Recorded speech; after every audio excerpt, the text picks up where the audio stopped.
childhood is a very effective and enjoyable moment in our life, and it is not and never complaining any types of behavior, any types of person and any types of activity. Hello everyone, my name is Babita Mishra.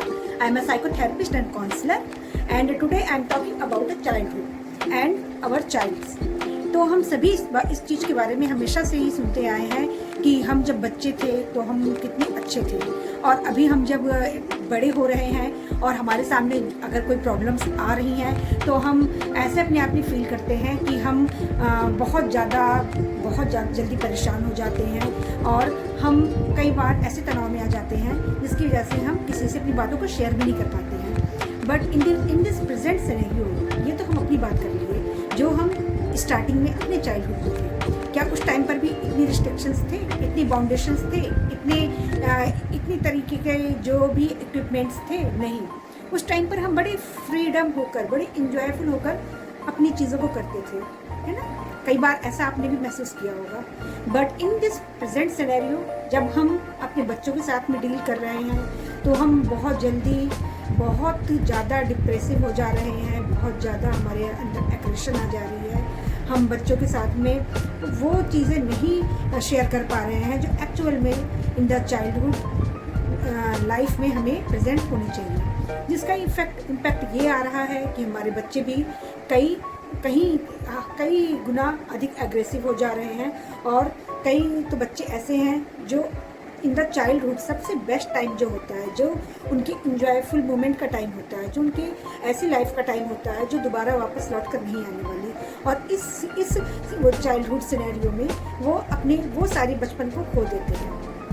तो मैं आज आपसे discuss करूँगी उन्हीं कई topics के बारे में जो मेरे कई ऐसे क्लाइंट्स हैं जिन्होंने मेरे से शेयर किया.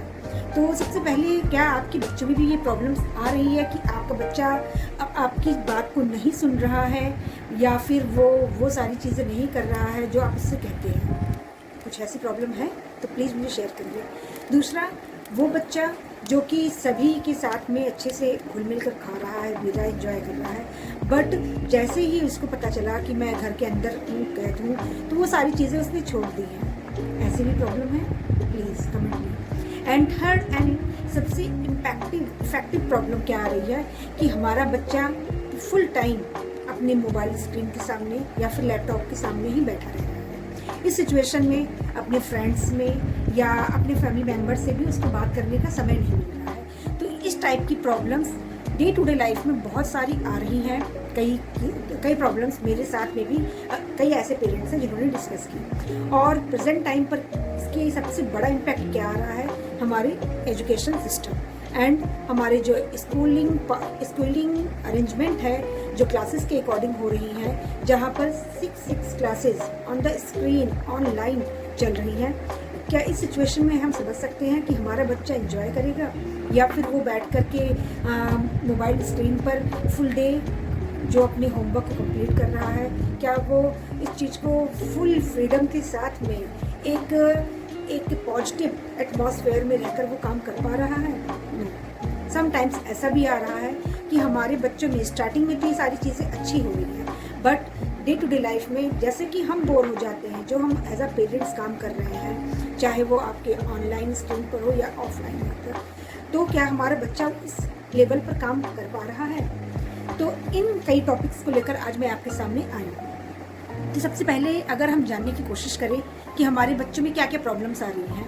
पहले, जहाँ बच्चे फुल डे इंजॉय कर रहे थे, अपने स्कूल्स में जा रहे थे, 6 आवर्स का टाइम अपने फ्रेंड सर्कल में, अपने टीचर्स के इंटरेक्शन में, विद अदर एनवायरनमेंट जो कि उनके घर से कुछ अलग हट कर था, तो उसमें वो इंजॉय भी कर रहे थे और कुछ नई चीज़ें सीख भी रहे थे. अब जो प्रेजेंट सिनेरियो में हो रहा है, जिसमें कि बच्चे, चाहे वो उनका 2 रूम सेट का हो कोई मकान या फिर कोई बड़ा अपार्टमेंट हो, बट दोनों ही सिनेरियो में जब वो पेरेंट्स के साथ में टाइम स्पेंड कर रहे हैं और पेरेंट्स इतने अवेयर हो रहे हैं उनके लिए कि जरा सी उनकी नज़र अपने मोबाइल स्क्रीन से या फिर लैपटॉप स्क्रीन से हटी उनके क्लासरूम के दौरान,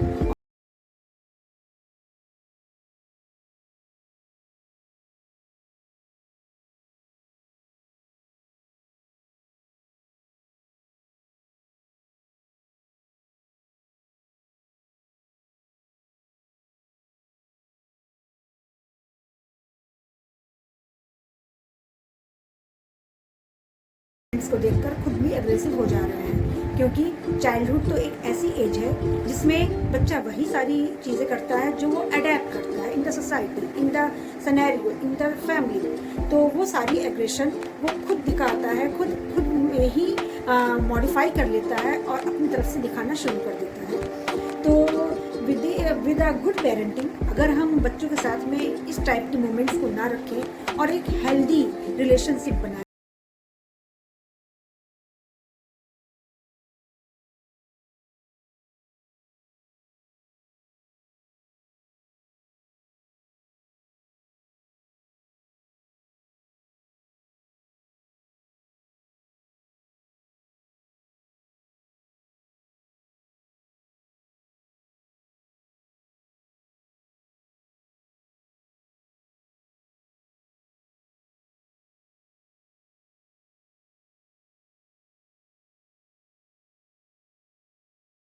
तो बच्चे उतनी अच्छी से इमीडिएट रिएक्शन नहीं दे पा रहे हैं। तो अगर ऐसी सिचुएशन कुछ आ रही है तो प्लीज़ आप उस टाइम पर बच्चे को डांटे नहीं, बल्कि बड़े आराम से समझाकर उसको उस काम को करने के लिए मोटिवेट करें। As a child counsellor and therapist मैं आप सभी को ये रिकमेंड करूँगी कि अगर आपको कुछ ऐसी प्रॉब्लम्स आ रही हैं, आप मुझे भी कमेंट्स कर सकते हैं। और मेरा मेन पर्पज़ है यूट्यूब चैनल के थ्रू कि मैं उन पेरेंट्स तक भी पहुंच सकूं जो कि अपनी प्रॉब्लम्स को हो सकता है किसी से शेयर नहीं कर पा रहे हो, बट वो खुद बच्चे के साथ में उतना अच्छे से टैकल नहीं कर पा रहे हैं जितना उनको भी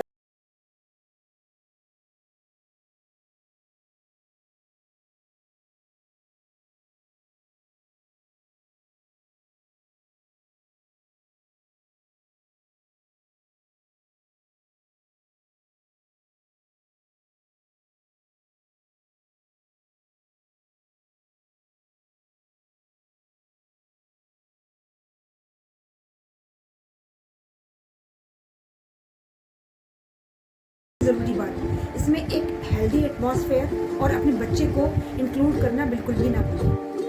बहुत अलग हो जाएगा वो बच्चा अगर आप अपने घर की सारी प्रॉब्लम्स में उस बच्चे को इग्नोर कर देंगे, क्योंकि जो बच्चा है, जो चाइल्डहुड पीरियड है, वो जो भी आपका 6 महीने साल भर जो भी आपके ड्यूरिंग कोविड-19 के दौरान जो गुजरेंगे वो उस पर बहुत ज़्यादा इम्पैक्ट डालेंगे। मैं नेक्स्ट वीडियो में फिर से आऊँगी आपके सामने और मैं सोशल साइकोलॉजिकल डेवलपमेंट को डिस्कस करूँगी। Thank you so much for watching.